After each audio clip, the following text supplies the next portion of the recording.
अगस्त्य मुनि के द्वारा भगवान राम की कथा का श्रवण करके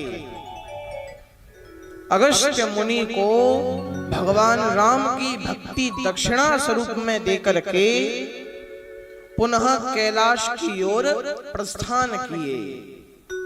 कैलाश की ओर प्रस्थान किए तो मार्ग में भगवान शिव जिस समय कथा सुनने के लिए आए थे उस समय कौन सा समय था, कौन सा युग था? त्रेता युग। एक बार त्रेता युग माही, त्रेता युग था। और भगवान राम कौन से युग में आए? भगवान राम भी त्रेता युग में आए। तो जिस समय भगवान शिव कथा श्रवण करके लौट रहे थे उस समय दंडकारण्य में, दंडकारण्य वन में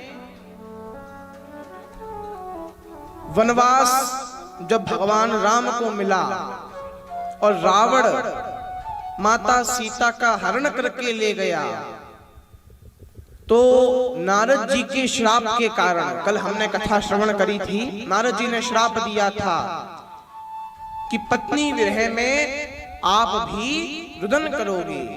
तो नारद जी के उस श्राप को सत्य करने के लिए भगवान राम दंडकारण्य में जब सीता माता का हरण हुआ तब रो रहे हैं, रुदन कर रहे हैं और आकाश से भगवान शिव जा रहे हैं।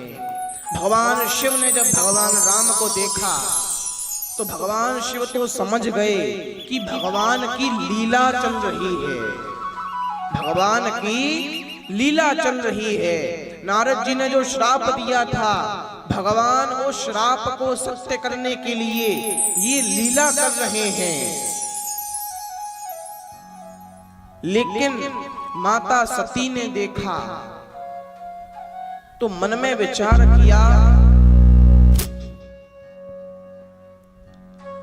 भगवान शिव तो समझ गए कि ये भगवान अपनी लीला कर रहे हैं, नारद जी के श्राप को सत्य कर रहे हैं। ये विचार करके भगवान शिव तो प्रणाम करके स्तुति करने लगे और माता सती मन में विचार करने लगी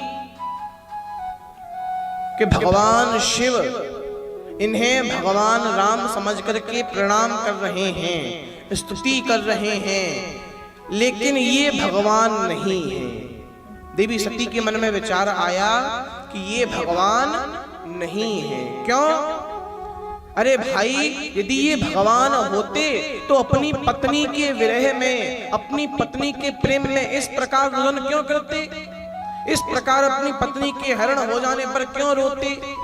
और फिर ये भगवान होते तो भगवान तो सर्वसमर्थ हैं, भगवान तो कुछ भी कर सकते हैं, तो इस प्रकार ये रोते क्यों? अपितु जाकर के रावण का वध करते और सीता माता को लेकर के आते।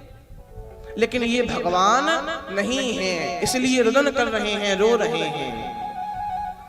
देवी सती को मन में ऐसा विचार आया। भगवान शिव तो जानते थे कि श्राप सत्य करने के लिए सब लीला है, लेकिन देवी सती मन में विचार करती हैं कि ये भगवान नहीं है। भगवान शिव ने देवी सती से कहा, देवी यही हैं भगवान श्री राम जिनकी कथा सुनकर के हम आ रहे हैं, इन्हें प्रणाम कीजिए, इन्हें प्रणाम कीजिए। लेकिन देवी सती ने प्रणाम नहीं किया। देवी सती ने भगवान शिव की बात नहीं मानी